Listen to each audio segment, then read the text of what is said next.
Okay, how's everybody doing? Today is Friday, April 19th, and we're back for, by popular demand, based on the questions that I had received from the relationship presentation that I did last week. There's a few things I want to share with you that brought me back to this topic so soon. One is, if you recall my last video, I said I had a couple who was working on defining their relationship based on the involvement of individuals who were part of their circle, and they were going to sort of see if the individuals were more important than their relationship, or they were going to see if they could not be together based on the relationship they had with the individuals in their lives. And so I'm going to come back with that because the answer they gave me was very, very profound.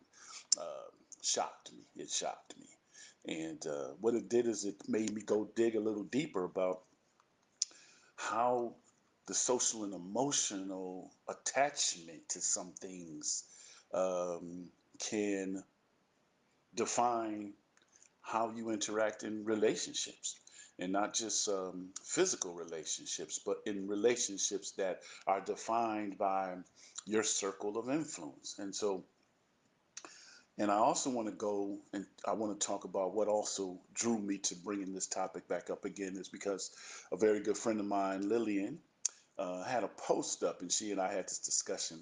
But she had a post up on Facebook, and she asked people's thoughts on what they thought about what the gentleman was saying. And the gentleman was saying in this video, I'm going to try to summarize it real quick, that if a man came to a woman and discussed with her being in a 50-50 relationship, that woman should run from that man as far as she possibly could. Because no man should come to a woman and not want to provide her 100% of caretaking. He was going to be the sole provider, sole everything, 100%. If a man comes less than that, then he's not really a man. That's summarizing what I took from the um, the video when I listened to it. And I have my thoughts on that, and I'm just going to share them real quick, and I'm going to jump off it. But I want you all to go find it, or either share your thoughts on, do you believe that if a man comes to in a relationship saying that he wants it to be 50-50, that he is not defining himself as a man, because he should be taking 100% responsibility. But my thoughts are, nobody should be taking 100% of responsibility for any individual. That's what changes the lives of individuals who become stuck in a situation. And then when that situation changes, you haven't established yourself as with any identity or any integrity. Who are you? You have been defined by that particular person for your entire life. So how do you separate, and how do you now create something that people are going to respect based on the fact that you've been defined by this individual's direction and guidance for all of these years? But that's not why we're here today. We're talking about the conversation that brought me back to this. And what I'm going to do is I'm going to save the answer from the couple to the end. So if I got people watching, I want you to watch to the end. That's how movies do it. So they bring you in and they give you the plot thickens, but they don't give you the punchline until the end. But I wanted to talk about what personal and professional relationships, remember last week I gave you 10. I said they involve several key elements to foster healthy, sustainable interactions and connections. Now, what are those? Now, see, if I keep clearing my throat, my mother's going to get on here and tell me, am I sick? No, it's the allergies out here. And even though I'm in the desert, there are things that do blow around here, and this dust be all up in your throat. So um, I'm going to, take my little allergy medication before I go out here into the world, because it is pretty windy out here today, and so that means dust is blowing. But anyway, I gave you 10. I'm going to give you those 10 real quick again. They were trust, communication, respect, empathy, commitment, mutual goals and value, conflict resolution, independence and interdependence, support and adaptability and flexibility. Now, those are the things that I spoke about that are the foundation of relationships, personal and professional. You also have to have those particular things when you are dealing with individuals in all aspects of your life. When you're dealing with individuals in your personal life, how you select your group of friends. And that's what we're going to do when we talk about our next session. It's going to be about how your circle of influence influences you. That's what's going to be our next session. So again, if you have any questions, you have any concerns, you want to book a consultation, you can go to www.rorytedwards.com. Once again, that's rorytedwards.com. You can send me an email at rorytedwards1@gmail.com, and we can have this dialogue. But some of the things that I came up with are, I created a list based on the conversation that I had with the couple and also based on just interactions from people's responses based on last week's conversation in relationships. And I came up with 7 attributes that would enhance a productive relationship. And they may not be in the order that people may see them, but I just want you to ponder on those a little bit just to see if you were to engage in a productive and positive relationship, how would these things affect what you actually have in engaging in these particular relationships?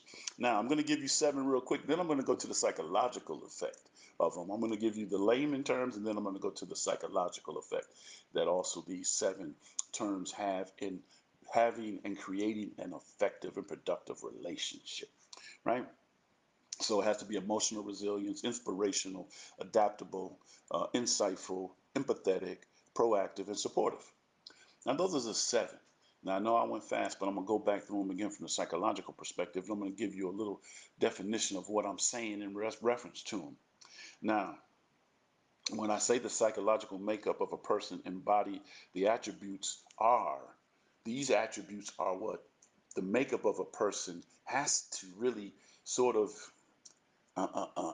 bring into their circle of consciousness to sort of be understanding how to be in a productive relationship. Now, they may not sit with everybody right now, but let them marinate. Come back and listen to them, and then listen to my explanations. Now, the first one we talked about was emotional resilient. That is a person who is high likely to have high emotional intelligence, which includes self-awareness, self-regulation, and the ability to manage stress. How many of us know that in our relationships, sometimes we have the emotions that drive us to say things that may not be the things that we really wanted to say? So you have to include, that's to include self-awareness. That's what I always talk about. You got to be aware of what you're saying. You got to be aware of what you mean when you say what you're saying. You also got to have self-regulation. Sometimes we know we can get emotionally into a situation and we go over the top. And the 3 things that you can never bring back are time, a rock that's thrown, and words. You can never replace those. You never get those back. So you have to have self-regulation and your ability to manage stress, because you're going to get in situations in life. In life, there's going to be peaks and there's going to be valleys. And you have to be adaptable and manage stress when you do hit those valleys. None of us in life are going to go through peaks for our entire time and stay up at the top. That's the law of gravity. The law of gravity will not allow you to stay at the top. You are going to have peaks in your relationships, and you're going to have valleys in your relationships. And now, when you hit the valleys, how emotionally intelligent are you to navigate through the process? What's the next one? Inspirational. That trait involves a blend of charisma, positivity, and the ability to communicate effectively. I spoke about one of the 10 things. I said communication is key. Communication is about seeing each other's sides of the situation. You have to be able to communicate effectively that you can agree to disagree, but you have to be able to see both people's side. You have to have a little charisma, and when you're communicating, you have to make other people feel that they are valued in this conversation also. So in any relationship you are in, there can't be a dominant voice and a passive voice. There has to be a mutual voice that gives both people the opportunity to feel like they've been heard and to feel that what they said has value. You have to be inspirational. You have to encourage the other person in the relationship that you're in, not just a personal relationship, but a professional relationship, that you respect their level and foundation of knowledge. Okay, let's move on to 3, adaptable. Psychological flexibility underpins adaptability. Now, you know what that means, right? When you have mental flexibility, you're not stagnant in one particular area, then it gives you the ability to be adaptable. See, most people become stringent in one way, and it's your way or the highway. You can't be that. You have to be adaptable in any relationship that you're involved in. You have to be adaptable. You have to, again, give the other person an opportunity to feel value. Brother Gregory, I'm glad that you joined. You always a very great and big supporter, so I'm glad that you're listening today. Thank you very much for the continued support. Number 4 is insightful. Insightfulness indicates a deep level of understanding and perception. Now, people say, I don't care what people think. Yeah, someone's perception is their reality, but perception is what you operate under every day. I don't care how you think about it, your perception. You say, I don't care what people think about you. You do. You do. Based on the times that we're in right now, so many people understand and are guided by other people's perceptions of them. That's why we're looking for likes on our Facebook pages and all our social media. We're looking on we're dressing a certain way. You know, women are getting the big eyelashes. Women are getting the body implants and all that because you are trying to um, you're living vicariously through other people's perception of you. So there's no way for you to say that perception is not a part of your life. It is. So you have to be insightful because it indicates a deep level of understanding what the other people in this relationship um, have also. You have to see their side of everything. You see, I'm gonna keep going back. You have to see the other person's side. Now, the fifth one is empathetic. Empathy is a central emotional intelligence. It involves recognizing, understanding, and sharing the feelings of others. Again, you see what I keep coming back to? All of this stuff has to be a give and take. There's no such thing as being in any successful relationship where you, the person who is having the conversation or believes that they're in the conversation, are the sole voice in it. For you to be successful in anything, when all of the glitz and glamour and all the glow of the flow is gone, you have to have some empathy in your relationship. That's what's going to carry you into long, successful relationships, personal and professional. What's the 6th one? Proactive.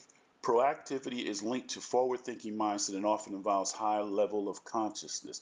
Now, you have to be proactive in your thinking. Now, when you sit down and you get involved in a relationship or you get involved in anything, especially with the spouse, you have to think long term. You have to think ahead. What is our goals? What are we sitting down and what are we planning for? Do we do yearly goals? Do we do 5-year plans? Do we do 10-year plans? What are our goals for us to be proactive in what we're doing as a unit and a relationship, as a person who starts a business, as a person who um, is just looking at doing things in their job? How are you proactive in the communication of how a successful relationship um, pans out? And the last one I think is really important. You have to be supportive, right? We all are individuals. We all want, what do we say? Individual, that's the independence and interdependence. We have to realize that we have to be supportive in what the other people who we claim to be in a relationship want, what they want also. We have to be supportive. If someone wants to take up music, right? And their spouse or their productive partner encourages them, just think how good they're going to feel when they start to engage in the music. And just think how they're going to feel that when they go out and that partner is there every time listening to them, you know how that makes them feel? It makes them feel support is one of the things that makes you feel so warm inside. You know I did that for you, sir, right? But the support is the thing that makes you feel so good inside when you see the person who you value and in a relationship supporting you. They believe in what you do. They have your back. They support you mentally, physically, emotionally, socially, even when you have bad days. They still tell you to get up and you can do it. Those are the things that I believe from my experience and from my knowledge of engaging in these topics now are things um, that produce a productive relationship. So I've come to the end. I want to share with you what the couple came back to me and shared. And they came back, and like I said, it shocked me that they believe that the friends who are involved in their life are more valuable now than them moving forward as a couple. So they want to make sure that their friends who they have are not given up as they want to move forward in a relationship. And I asked them, did they both agree on this? Just one person's agreeing and the other person just um, uh, you know, gave in, just said, yeah, I understand. I'm going to do the same thing. And they both said that they sat down and they talked about it and they felt that the friends in their life were more important than, I don't want to say more important. They just felt that they could continue in a relationship, but not moving forward from a serious perspective because they felt they couldn't lose their friends.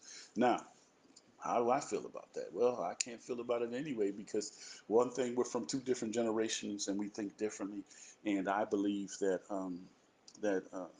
at the end of the day, if you choose to be in a monogamous relationship and you choose to be with one person, that person should be the priority. That person should be your priority. Your children should not be your priority. Your grandchildren should not be your priority. Your car should not be your priority. Your dog should not be your priority. It should be that person who you chose to be with in your life. And I think that if you have other factors which weigh in, that can also ruin and destroy sometimes very positive relationships. And that's the way that I had to explain it to them, is that when they get to the point of where they believe that in each other's lives, they are going to be the first and foremost and only priority, everything else is secondary, then and only then will your relationship be a very positive and productive relationship. So that's my spiel for today.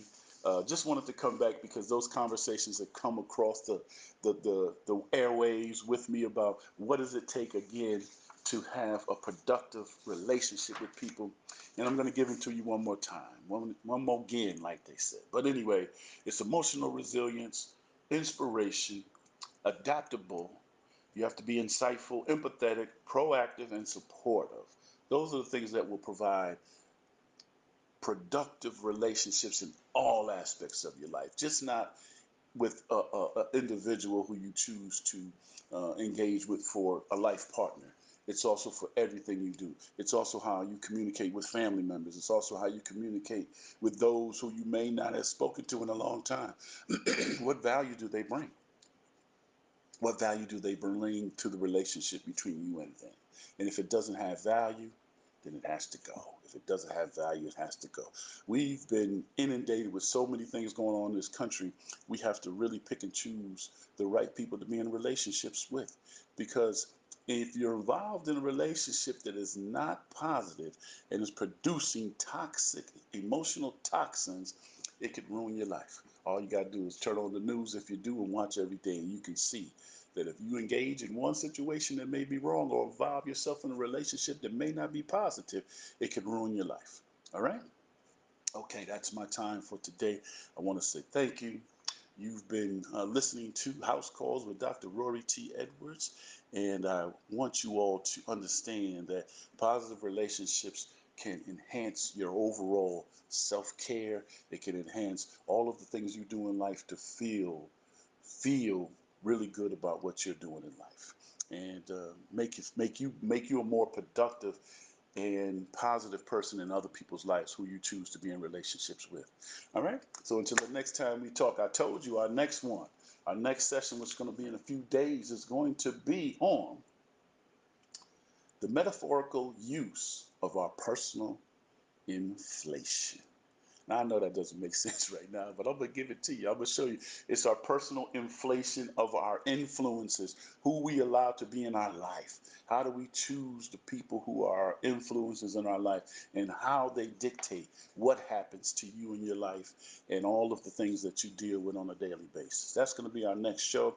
I hope you tune in, and until we talk again, I want you all to have a very productive weekend. And some of you know what tomorrow is. Tomorrow's 420. So some of y'all, I want you to be careful. And those who know what 420 is know what I'm talking about. So be careful. Do it in moderation, but enjoy 420. All right. Until we talk again, you all be well, and bless up and ashe.